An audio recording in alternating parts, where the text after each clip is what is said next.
दोस्तों, शैतान की सबसे डरावनी कहानी एपिसोड 1। दोस्तों, अंधेरी रात, तेज बारिश और जंगल की भयावह आवाजें। कैमरा धीरे धीरे एक पुरानी टूटी फूटी हवेली पर फोकस करता है। हवेली के दरवाजे पर एक प्राचीन घंटी लटकी हुई है जिस पर खून के निशान हैं। हवेली से दूर एक लड़की तेजी से भागती हुई दिखती है। उसकी सांसें तेज हैं और उसके चेहरे पर डर साफ झलकता है। दोस्तों, कैमरा लड़की के पास जाता है। वह कांपते हुए बोलती है, मुझे जाने दो प्लीज। लड़की अचानक चिल्लाती है और कुछ अदृश्य शक्ति उसे जंगल की ओर खींच लेती है। कैमरा उसके चीखने की आवाज के साथ धीरे धीरे कालेपन में डूब जाता है।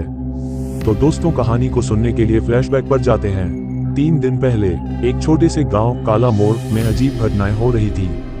रात को लोगों के दरवाजे खटखटाए जा रहे थे, लेकिन जब वे खोलते तो कोई नहीं होता। गांव के बुजुर्गों का कहना था कि पास के जंगल में पुरानी हवेली में शैतान का वास है। उस दिन गांव के 4 दोस्त आर्यन, नेहा, विक्रम और काव्या मजाक में इस हवेली को देखने का फैसला करते हैं। नेहा हंसते हुए, किसी शैतान वैतान में विश्वास मत करो, ये सब सिर्फ कहानियां हैं। विक्रम, लेकिन सुना है जो वहां गया वो कभी वापस नहीं आया। काव्या डरते हुए, अगर ये सच हुआ तो? आर्यन, डरने की जरूरत नहीं है, बस हवेली देखेंगे और वापस आ जाएंगे। सबको साबित कर देंगे कि ये सब झूठ है। हवेली के अंदर चारों दोस्त रात के समय टॉर्च लेकर हवेली पहुंचते हैं। दरवाजे पर लगी घंटी धीरे धीरे हिलने लगती है, जबकि कोई हवा नहीं चल रही। विक्रम गुस्से में, किसने बजाई घंटी? नेहा डरते हुए, कोई अंदर है, चलो वापस चलते हैं। आर्यन मजाक में, काव्या, क्या तुम्हारा शैतान हमें बुला रहा है? वे जैसे ही दरवाजा खोलते हैं, अंदर हर दीवार पर अजीब निशान दिखते हैं, खून से बने हुए। हवेली में घुसते ही उन्हें ठंडी हवा का झोंका महसूस होता है। काव्या, ये जगह कुछ सही नहीं लग रही।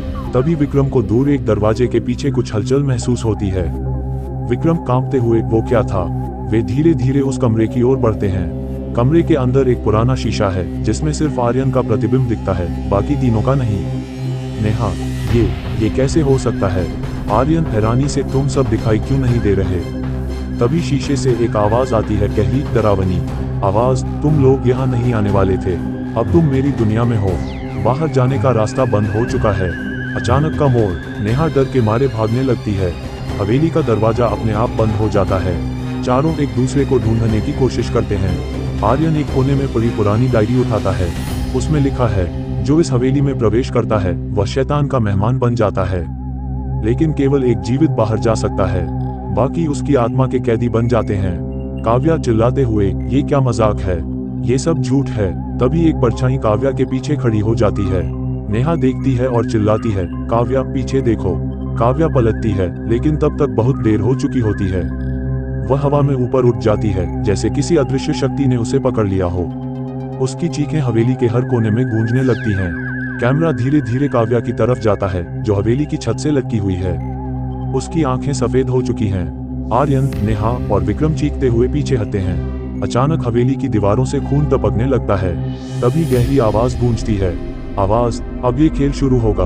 अगले मेहमान कौन होंगे? स्क्रीन काली हो जाती है। बैकग्राउंड में सिर्फ खौफनाक हंसी सुनाई देती है। स्क्रीन पर लिखा आता है, क्या वे तीनों बच पाएंगे? जानने के लिए देखें अगला एपिसोड। देखें शैतान की सबसे डरावनी कहानी।